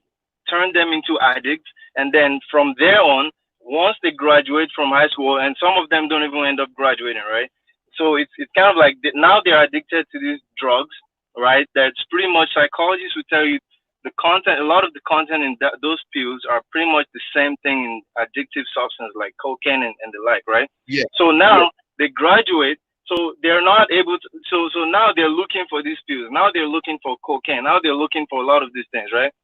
Now they graduate or they leave high school or whatever. Now they're on the street taking these drugs, selling these drugs to survive and all of that stuff, right? And then obviously, as you know, the police is there already waiting to catch them for nothing. But now that they have this drug thing, now it's like an excuse for them to, right? And then they ship them off like that to the prison where they, you know, the whole continuous slavery process. So I'm just trying to give you like an overview of like a cause, because then a lot of us tend to focus on these symptoms, because what we talk about, oh, look at them on the street. They're all they know is drugs. You know, they do this, they do that. But then you don't understand that when you're in a system that is set up for you to fail, when you're in a system that keeps you marginalized and you know, suppressed, yeah, you're going to exhibit certain, you know, behaviors that are going to come up as abnormal. So we have to be understanding, right? So we have to, okay, I understand but a lot of us are not even interested in trying to understand, right? That's the problem. So that's what I feel like is the problem. So until, obviously we can talk about their side, you know, the miseducation that makes them want to detach themselves from, we can talk about that. But right now I'm just trying to focus on Africans, you know, because I notice a lot of us come back in Africa, we like to emulate. Even now in Africa, even the celebrities, they like to emulate Black Americans, right? They like, and by the way, I'm specifically saying Black Americans because I don't like the term African American, because first of all, that's like a second class, as you know, it's like a second class position. So it's like accepting your role. But anyway, so a lot of them try to emulate these people, but then they come here and get socialized to think that, oh, these people they're violent, they're angry for no reason. But when you see that there's actually a legitimate reason for them to be angry, right? And then we come here and then we are told things like, oh, you're different, I like you, you're different, you have a culture. So and then we feel flattered, right? We feel flattered, and then we're looking down on these people like, yeah, I have a culture, you don't, because we internalize all these compliments, right? But they're really not compliments. That's the divide and conquer strategy. So we start talking about, oh, I have a whatever, and then you look down, you look at this your Black American brother or sister or whatever, and then you're looking at them as nothing, as a nobody, right? But I'm just trying to give like an idea of like the causes. So when we are willing to sit down and understand that this thing goes way deeper than, okay, I like you, you like me, so that's when the true solutions will come up. Like we have to be willing to acknowledge these people, these odds, as you said, it's sorry. No, I'm agreeing with you. Go on. Yeah, so we have to be willing to acknowledge that these people are living, and I'm saying these people obviously not from a place of outsider, but there are people, right? They're living with post-traumatic slave syndrome, right? They're living with, a lot of the times, they're living with the legacies and trauma, as you said, of slavery, right? So let's stop all this talk about, oh, slavery ended, it goes, so blah, blah, blah. But how can you ask them to forget when they're actively living with these legacies, right? They're dealing with these things. And you just talk about, let's forget, they can't forget like that. So we have to always also acknowledge the ones who make it out of this system that is stacked up against them, right? So we have I have a lot of Black Americans, educated, they're top people, well behaved, all that great stuff, right? We have to acknowledge these people and stop focusing on, the ones who are falling victim to this system that is, stacked up to oppress them, right? So when we understand this, I think that's the beginning of like a healthy dialogue between, say, at least on the part of Africans, to be open to listening and talking to them here, right? We have to understand that they're going through a lot and be willing to acknowledge it. A lot of us are not willing. So I don't want to take too much of your time, because I can speak on this topic for a long time, but maybe another time, right? So I'm thankful for I'm thankful for this opportunity. Thank you. Thank you. Hello. Hello. Hi. Hi. Is it me? Yeah, it's you, Stacey Ann. Yes. Hello, Phrankleen. This is my first time actually coming across your chat. Right. I'm from the Caribbean. I currently live in Leeds in the United Kingdom. And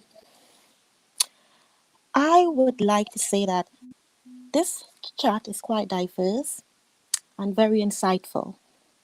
Right. It's nice to hear the views of people from, different countries. Right. Though the only criticism I have is that one of the callers, he spoke about Caribbeans thinking that, behaving as though they are more privileged to Africans. And I would have preferred for him to be more specific, because in the Caribbean, we have like 20-something different islands. We have Jamaica, Trinidad and Tobago, Barbados, Bahamas. So when people generalize, it hurts people like myself, right? If you come across, for instance, somebody from, let's say, Jamaica, who have had a sort of disdain for the African ancestry, then I would prefer callers to say, you know what, I came across, someone from Jamaica and they said A, B, C, D to me. But when you generalize, not you particularly, when people generalize, it causes a problem, because I'm married to a Zimbabwean. And I have had criticism from Caribbeans, Jamaicans, and I'm from Trinidad and Tobago.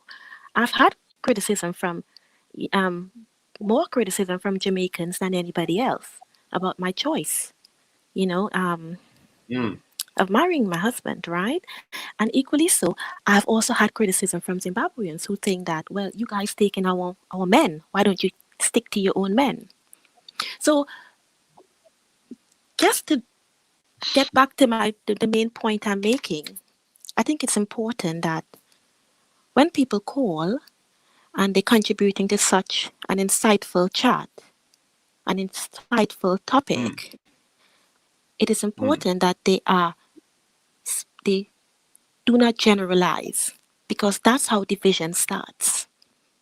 Oh, that's how it continues as well.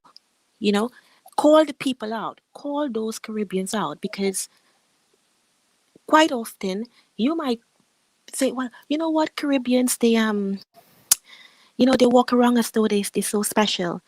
But sometimes they would be referring to first generation British as Caribbeans. I have come across first generation British who identify as Caribbeans. And they would also have prejudiced views against Africans. But when most people talk about it, they would say, you know what, those Caribbeans, they don't know their history. They think they're better than us. They suck up to the white man. You hear those things. And I just think it's important that people simply be careful, not to generalize, not to create further division amongst ourselves, because we are divided as it is. Thank you. I appreciate that. I'm sure Thank you, people will Frank. be. Yeah. Thank you so much. Thank you. Okay, Frank. Have a nice day. You too. Bye-bye. Righty. Heavenly. Hello. Hi, Phrankleen. How are you? I'm all right. You? I thought you could see me, but unfortunately you can't. Well, I'm fine. I am a big fan. I will call myself a Pan-Africanist, a very big one, and I'm also a researcher. So, I am about 39 years old. So, the generation gap within the U.S. I'm born in the United States, but I'm from Jamaican parents. Right. And I've been very privileged to be around multiple different types of Black cultures in terms of African cultures, Caribbean, South American, all over. Um, but I'm born in New York. So I migrated to Atlanta, which is a different culture. And I went to a Nigerian church and everything. I know the culture. I know the food. Pidgin is very easy for me to catch on because it's very similar to Jamaican patois or Caribbean language, or even the Ebonics, if you really, really observe carefully. So this is what I want to say. In my observation, moving to Atlanta really awakened me a little bit more on another level, because it's very condensed with Nigerians, pretty much Yoruba, Igbos, Wari, and I find that yes, tribalism is a big conflict within the Nigerian community. I do find Nigerians to be more tribalistic than any other African, but there is a beauty in the midst of them. They were very hospitable to me. They treat me like a daughter. I can say that I can agree and concur. I can agree with what the lady that was previously, that generalizing is very dangerous, because Very my toxic. my experience was diverse, and even though I've had some bad experiences, because I've been around them for so long, I know the beauty about them. I can embrace them regardless of their flaws. So now let me touch on the subject of being Caribbean descent or being born here. I've never ever considered myself, well, I'm different from an African American. I thought I was African American. I am African American. So to be honest, and like I said, New York has a totally different culture. And I find that when Africans come here, or even Caribbeans come here, and they come in one place in the United States, being that the United States has so many states and is very big and broad, they tend to judge the entire country or the people that's in the country from the one place that they've been in. So when I've been in New York, I've been privileged by having teachers in my school that were very Afrocentric. Even the white teachers were teaching us about our culture. We did African dance. I grew up in Jamaica, Queens. We did African dance. We did everything. We ate the food. We had potlucks. So, New York is a different type of setting. So the time I was growing up in New York, people were very Afrocentric. So the blacks here that are more against the Africanness are those that are in the recent generation. You understand what I'm saying? Yeah. And because I believe the music has a lot to do with it, the media has a lot to do with it, so I think we need to be very careful on that. In New York, you will find a lot of Africans and Caribbeans and Americans. They mix up a lot. They mix up a lot. They intermarry a lot. And also, I want to say that I'm trying to touch everything. Also, I want to say that one of the reasons that I find that some Africans will tend to be a little prejudiced, say, don't marry them, don't marry. Because I have best friend, one of my best friends, she's her name is Peace. So you know where she's from. She's from Akwa Ibom. And my other best friend is married to an Imo State Igbo man. And I find that sometimes when they're prejudiced against us is because of some of the bad the flaws that we practice. Like, I hate to say it, but we need to step up on this. A lot of descendants from the African slave trade, we tend to not marry, and that is a more recent thing from like the 80s up, the 70s up till now. That's a more recent thing, and it caused a lot of damage within our communities, and a lot more brokenness on top of damage that we already have. Um, and gosh, I'm just trying to touch on everything. So I can understand why they will have that prejudice not to marry, not to marry, not to marry, which sometimes is a very false narrative of who we are as a whole. And so I get it, and I understand the whole Akata thing. Some people don't know the whole Akata thing came from the time of like the Black Panthers, because Akata means cat. Am I telling the truth? Yeah, cracker. And it's Go on. really a Yoruba word. It means cat. So I never really got offended when some of my African mothers say, "Hey," they were introduced, say, "Hey, come, this is my fine Akata girl. Yeah, she's a different Akata." They embrace me like a daughter because I guess they've had some bad experiences and they've had good experiences. And sometimes they do prefer their children to be with an American, to marry an American, to be honest. And so I think generalization is very dangerous.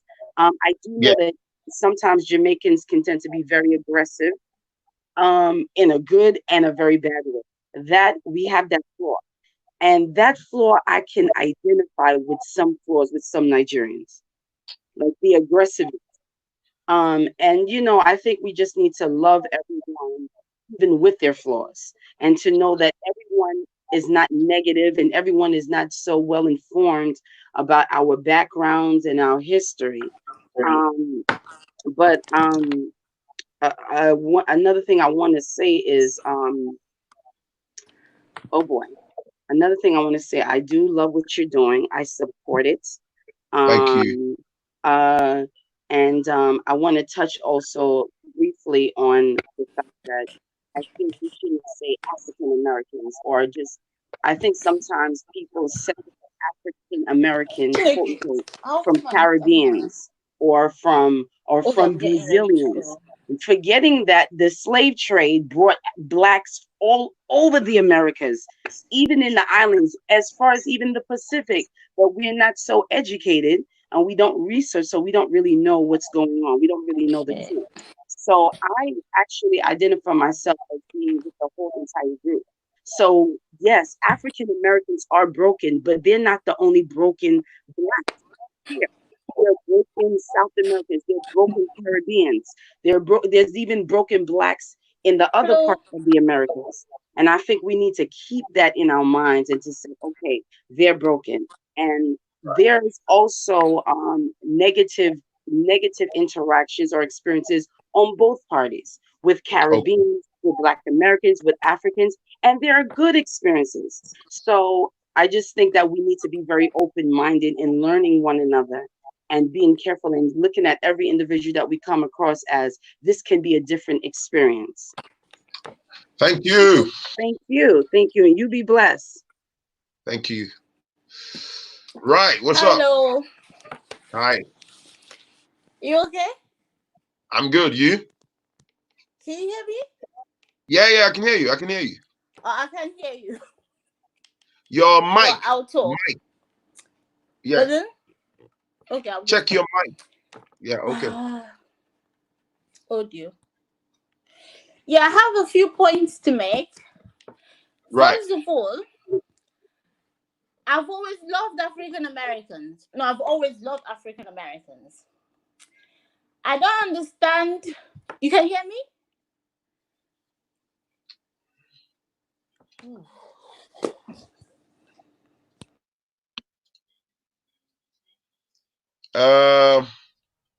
So your mic and call back. Is Asama try to call back. Hello? Hello? Hello? Hello? Amy? Hello? Yeah. Hello, Frank. Thank you so much for taking my call. Yeah. I am here in the United States. I'm from Nigeria. I'm from Port Harcourt, to be precise. Right. And so here's the thing. Here, you know, like you, I've been in the United States for a while. You can barely differentiate me from an African American, based on my accent. But here's what my experiences are, and I'm not going to speak for. I'm just neutral, okay? The African Americans and the African. Here's the problem, and I can speak from my experience as an African coming in from Nigeria. Before I came, I remember telling my dad, "Oh, I can't wait to meet my brothers and sisters there in America." I was so excited to see, to meet African Americans. But when I came, I was so disappointed as how they look at you like you're some. Again, this is just my experience. I'm not saying all African Americans are like that, but my spirit was so broken. The first thing I heard was African booty scratcher. And then they would ask you questions like, do you eat a lot of bananas in Africa? So what are you taking me for? I'm not a monkey, So some African Americans don't see us as humans, so from then on, I just had a negative feeling towards them. Yeah. So a lot of Africans, and then in high school, I was bullied by African Americans. At work, I was also bullied by African Americans. I can't get close so for some reason, if I don't say anything, if I don't tell them that I'm African, I'm fine. But as soon as I tell them I'm African, then I don't fit into their group anymore. So a lot of Africans probably experience what I have experienced with African Americans. So long story short, it goes both ways. It's not just Africans doing. Yeah. Yes, it's both ways. So African Americans are guilty. Africans are guilty. So we need to find a medium. Respect is number one thing. They don't have respect for us. We don't have respect for them. So, all these people coming up here and talking about Africans this and Africans that. No. It goes both ways. Right. That's my little 2 cents into this. So we need to respect each other and come to a happy medium. My experience with African Americans initially was not a very good experience, but I'm open-minded. So I treat people individually, as they come. But that was my experience. And I want you to let them know, you know, I don't want to be called the African booty scratcher, you know, and I'm sure they don't want to be called Akata. You see what I'm saying? Yeah. Of course. So we need to come together, put aside our differences, and find a way to move forward. It's very important as Black people. Enough of all this, you know, call you this, you're that. Because in fact, we have one common enemy, and that's the truth. That's true. Absolutely. Thank you very much. Thank you for having me. Peace. Bye now. Hello. Hello. How's it going, Phrankleen? Good to see you. I was going to touch on a few points because I've listened to a lot of the conversation that's gone on recently about African Americans and then Africans. That's what the conversation is about. But I was born in the UK, but I've lived in Nigeria as well as lived in the UK as well. So obviously coming back to the UK, I did have that sort of experience in school where people then look at you as a foreigner, so to speak, even though you're talking to like your Afro-Caribbeans and even Africans who were born here, who've been here all their lives. Same thing. But the point I wanted to emphasize is this is talking about the past now. We live in a different world entirely in terms of technology and how this generation of people, this generation of children growing up in this generation, both in Africa and the UK and America and other parts of the Caribbean, have access to the internet. They have access to a different set of technology that we did back then. And so the way they look at it now is very different to how we look at it back then. And so we don't live in the past, we live in the present. We're going forward. And going forward, we need to focus on solutions. We need to focus on progress as opposed to looking backwards and looking at all the, basically, what I would call what the end result was from the original people who had the conference in 1884. That was the whole point. Divide them so that they have this conflicts in terms of like identity, in terms of like, you know, these conflicts that have always stopped us from being able to move forward as Africans in terms of unity, which is what separates us from the rest part of the world. If you look at Asia, if you look at other continents, they're all united in one way or the other. Maybe not the Middle East, but when we talk about Asia as a whole, look at China and look at the relationships with, say, Taiwan, or look at the relationships with Japan. And then look at African countries that are locked in one continent, and look how we relate to ourselves. And there's always this issue of, oh, us against them. But the thing is, we're not different. We're not different. We were one country before we were divided into different segments. And these borders and these names, which we now call ourselves Senegalese, this person, Nigerian, this is all labels. This is all labels. We need to just have that unity in our mind, because that's where it starts. It's all in the mind. Once that generation, the next generation coming up are able to. It's worth noting that amongst the Asians, just for the record, they also have their differences, you know. The ones that choose to work with people that they work with, they also have their own, you know, differences and how they hate on themselves and all that stuff. So just to bear that in mind. Yeah, but one thing we have to bear in mind, they don't let it affect their economic growth. Do you understand? If you look at India and you look at China, they're both doing okay in terms of their growth economically. There will never be a conversation in public or on the news one day that what India has done has affected Chinese markets. No. Bear in mind that what happens with intertrade within African nations, at 10%, 12% intertrade, in 2020, when we've got access to internet, when we've got access to what we typically call the AU, which is not really united because it seeks to fulfill a sort of which is what I think. This is my own opinions, right? It seeks to fulfill the Western dream, which is keep Africa divided so we can take the resources. The African Union at the moment is not divided. So I made a proposal recently to say we need to have a new African Youth Council. When I say Youth Council, I'm not taking out the older generation because they have something to contribute. But what they don't need to contribute is the past history of hatred and a past history of division. We need to look forward as to the next generation, because a lot of the things we're doing now, I'm happy that the whole conversation has risen and there's more of a conversation towards African unity and stuff. But we need to understand that we might not be the generation to see the true benefits of what we're doing now come to pass. We hope that we do, if we're able to do a turnaround similar to like Dubai has done and Singapore have done, and Malaysia have done, but if we're not able to get over our own differences, we would struggle massively. And so it's very important that we have these conversations now and table it out. But more importantly, we need to focus on action and how we go forward from that. That was my point this evening, basically. Thank But you, yeah, bro. thank you very much for the platform. I appreciate your. Thank you, man. Thank you. Bless up, brother. Thank you. Asama, I'm gonna add you now.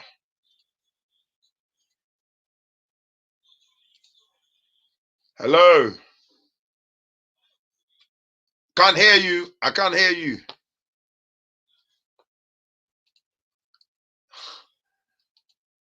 I can't hear you.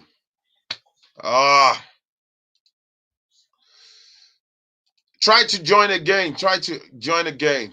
I think there is nobody else. Okay, Africans must. Who is this? Somebody's joining in. Hello. Hello. Hello.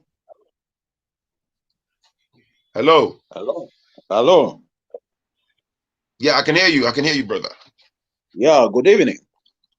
Good evening. Good evening, my brother. 2 minutes, please. Well, okay, yeah, let me round it up. Well, I actually live in Switzerland. I'm from Cameroon. What I want to say is to my brothers, my African American brothers, we in Africa, all I can say is that we love you people. It's just that we are somehow being misinformed, just like you people over there are being misinformed. We have to come together. Let's forget about all this issue of, I don't like, they hate us, they call us war. Forget all this nonsense. We are one people. We care about you people. Without you people, Africa will remain in deep hole. And without Africa, you people will continue to be disrespected in America. We have to come together as one. Thank you. Thank you, my brother.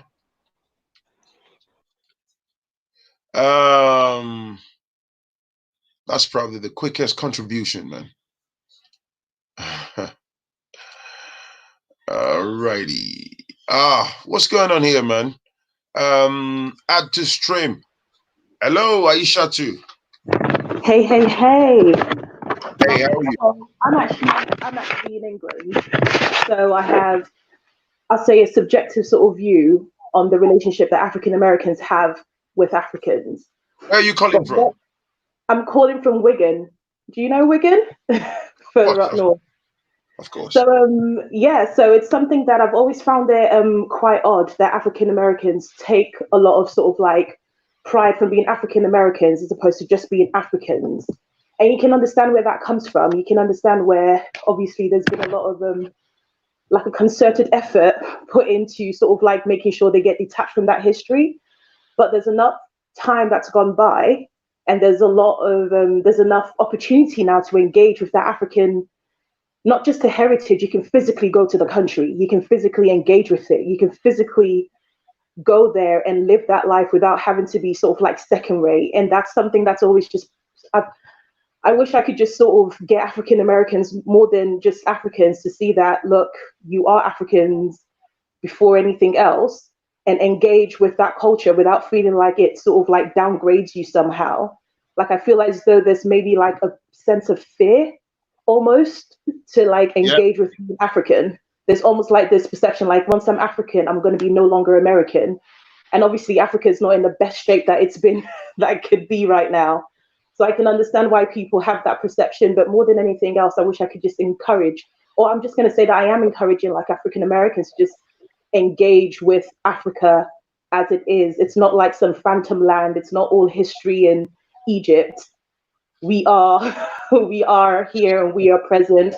I've lived in Africa, even though I was born here, and for a long time I used to love being able to call myself British, and it's all, oh, look at how she speaks and whatnot. But the older you get, the more you realize that that is who you are, and you have to engage with that. You need to engage with your history in order to actually have some sort of to have any sort of progress. If you don't engage with your history, you're sort of lost with it. So more than anything else, when I think about African Americans, I wish I could just have them not be so scared of being African.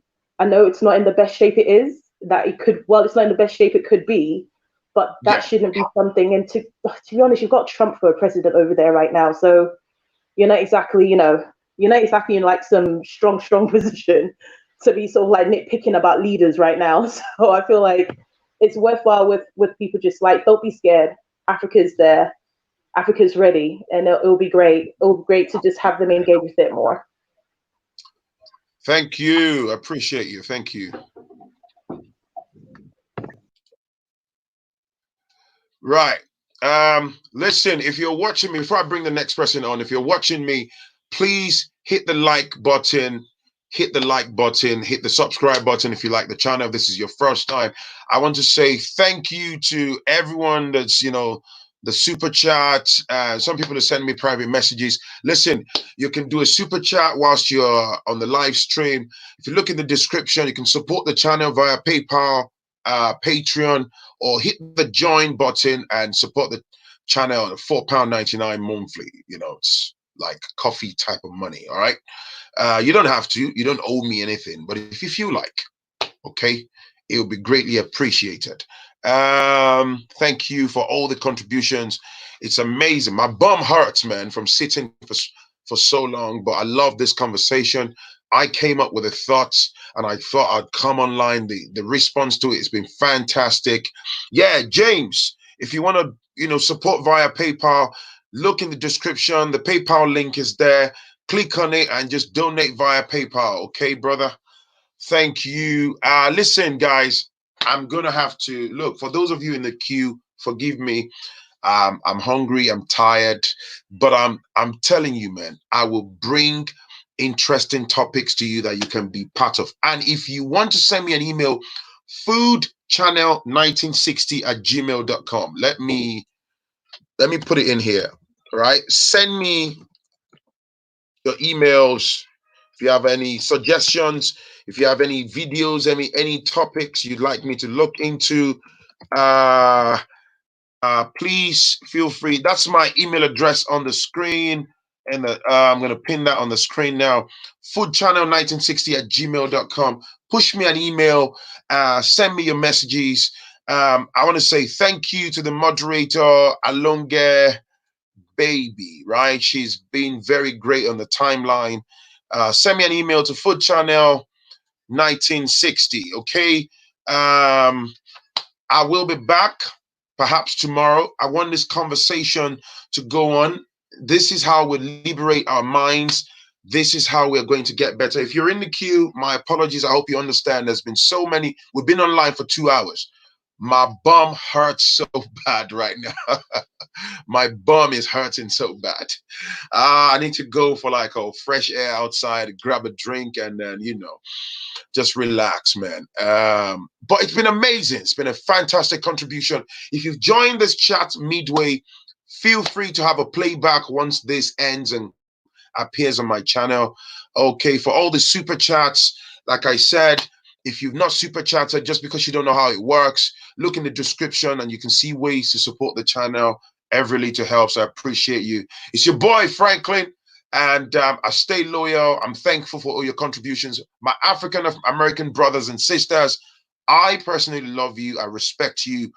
My African brothers and sisters, I love and respect you. The premise of my platform is to say it like it is, to educate ourselves, to unlearn, to learn, to improve ourselves as a group of people. Peace and love, man. Bye-bye.